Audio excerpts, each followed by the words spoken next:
হয়, কোন মুসলমান যদি মিথ্যা মামলা মোকদ্দমাতে ফাঁসিয়ে থাকে, কোন মুসলমানের মেয়েটার যদি তালাক হয়ে যায়, কোন মুসলমান যদি কঠিন কোনো অসুস্থতাতে পড়ে, কোন মুসলমান যদি এমন কোনো বিপদে পড়ে যে বিপদ থেকে উদ্ধারের কোনো রাস্তা নাই, ওই মুসলমান যদি আমলটা করে 499 প্রথমে 100 বার দরুদ শরীফ পড়বে।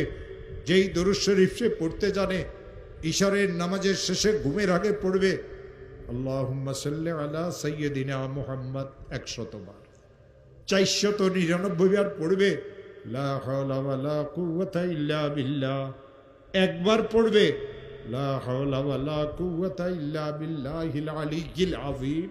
100 বার দরুদ শরীফ পড়বে, হাত পাতিয়ে বলবে মাওলা আমি অনেক গরিব মানুষ, মেয়েটার তালাক হয়ে গেছে, মেয়েদের বিবাহ শাদীও হয় না, ঋণগ্রস্ত হয়ে গেছি, ব্যবসাটা অচল হয়ে গেছে, মিথ্যা মামলা মোকদ্দমাতে ফাঁসিয়ে গেছে।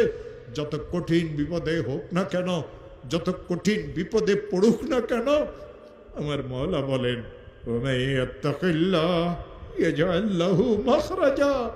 আমি তার জন্য উদ্ধারের রাস্তা করে দেব। ও আমার প্রিয় ভাইরা, এই আয়াত আল্লাহ সূরা তালাকে নাজিল করেছেন। কেন সূরা তালাকে আয়াত নাজিল করেছেন জানেন? ইসলাম ধর্মে সবচেয়ে নিকৃষ্টতম জায়েজ হলো এই তালাক।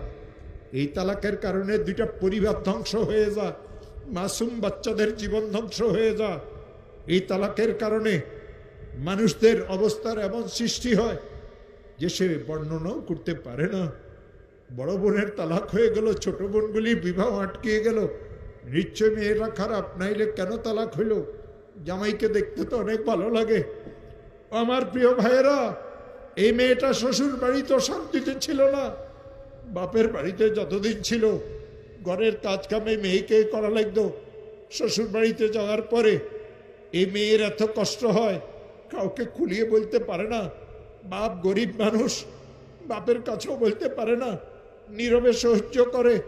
যৌতুক নামের এক অভিশাপ মুসলমানদের ঘরে ঘরে ঢুকেছে। ইসলাম ধর্মে যৌতুক হারাম, ইসলাম ধর্মে যৌতুক হারাম। ব্যয় বাড়ির চেয়ার কুর্সি, ব্যয় বাড়ির ডাইনিং টেবিল, ব্যয় বাড়ির থেকে খাট নিয়েন না মুসলমানেরা। শুকুরের গোস্ত, শুকুরের গোস্ত, শুকুরের গোস্ত। যৌতুকের অর্থ আর মাল এই 2টা সমান। ওই মুসলমান যৌতুক দিতে পারে, ওই মুসলমান যৌতুক নিতে পারে যে মুসলমান দাবি করার পরেও শুকুরের গোস্তকে চাবাই চাবাই খাইতে পারে।